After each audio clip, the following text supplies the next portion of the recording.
મહુવામાં દીપડાનો આતંક, 10 વર્ષના બાળકનું મોત.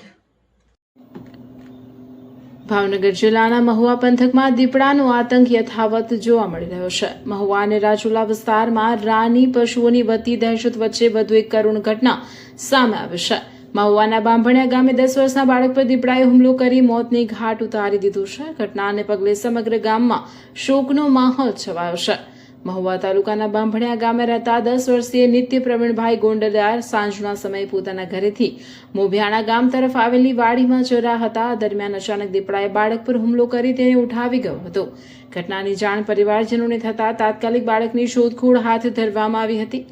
લાંબી શોધખોળ બાદ બાળક દીપડાના હુમલાનો ભોગ બન્યું હોવાનું સામે આવ્યું હતું. પરિવારજનો બાળકને સારવાર માટે ખાનગી હોસ્પિટલ ખાતે લઈ ગયા હતા, પરંતુ ફરજ પરના તબીબે તેને મૃત જાહેર કર્યો હતો. ત્યારબાદ મૃતદેહને પોસ્ટમોર્ટમ માટે મહુવાની જનરલ હોસ્પિટલ ખાતે ખસેડવામાં આવ્યો હતો. મૃતક નિત્ય પ્રકાશભાઈ ગોંડલિયાનો એકમાત્ર દીકરો હતો.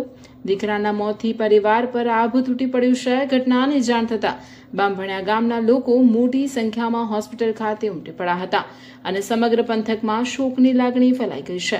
વન વિભાગ દ્વારા પણ ઘટનાને પગલે તપાસ હાથ ધરવામાં આવી છે. Reporter Hiten Dabhi, Saurashtra bureau.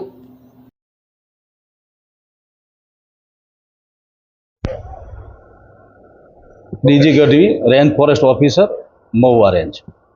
બનાવની હકીકત એવી છે કે બાંભણિયા ગામના રહેવાસી પ્રકાશભાઈના પુત્ર 10 વર્ષનું જે મૃતક છે તે દીકરો સાયકલ લઈને સ્કૂલેથી તેની વાડી તરફ જઈ રહ્યો હતો. એવા સમયે બાંભણિયા ગામથી જતા એક નળવાળો વિસ્તાર આવે છે. તે વિસ્તારમાં અચાનક વન્ય પ્રાણી દીપડા દ્વારા એની ઉપર હુમલો કરી અને આ નિત્ય જે 10 વર્ષનું બાળક છે તેનું મૃત્યુ નિપજાવેલ છે.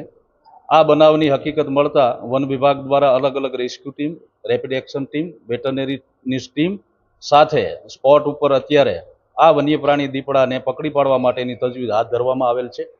અને સૌ પ્રથમ આ મૃતક નિત્યભાઈને SOS હોસ્પિટલ ખાતે લઈ જવામાં આવેલ. ત્યારબાદ હાલમાં સિવિલ હોસ્પિટલ મહુવા ખાતે આ મૃતદેહને લઈ આવવામાં આવેલ છે.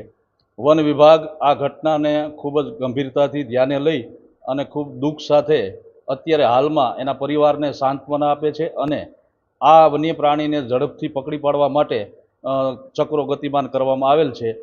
અને તમામ મીડિયાના મારફતે હું જણાવવા માગું છું કે વન્ય પ્રાણી કોઈ પણ તમારા વિસ્તારની અંદર જોવા મળે ત્યારે અમારી હેલ્પલાઇન નંબર 1926 તેમજ વન વિભાગના સ્ટાફ કર્મચારી અધિકારીનો તાત્કાલિક સંપર્ક કરવો અને બને ત્યાં સુધી વાડી વિસ્તારમાં રહેતા હોય તો સાવચેતીના પગલાં રૂપે એકલા વાડી વિસ્તારથી ક્યાંય જવું નહીં.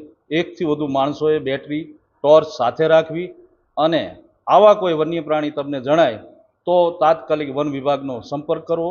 જય હિન્દ, જય ભારત. પ્રકાશભાઈ ભૂપતભાઈ ગોંડલિયા, ગામ મારું બાંભણિયા. હવે વાડીએ આવતો, રોજ આવતો હતો. ત્યાં અમે પાછું શોધખોળ કરી જીડ્યો, પછી અમને એમ કે ઘરે આવી આવ્યો છે. બધી તપાસ કર્યો, ન મળ્યો તો બાજુવાળાની વાડીમાંથી મળ્યો. કીધો તો હું તો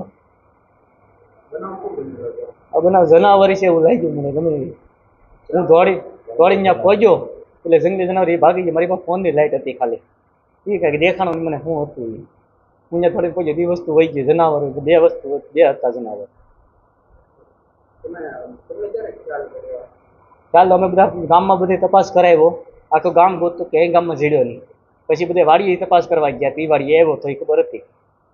પછી અહીંયા તપાસ કર્યો બધાએ, બીજા બધા મારી વાડીમાં તપાસ કરતા. હું સામે બત્તીમાં ભાળી ગયો જરા આ જનાવર. એટલે હું સીધો દોડીને વાઇટ ટપીને દોડીને એ બાજુ ગયો. એનું મોઢું નીચું છે એટલે શું છે ત્યાં વસ્તુ બની છે પીડ્યો પછી.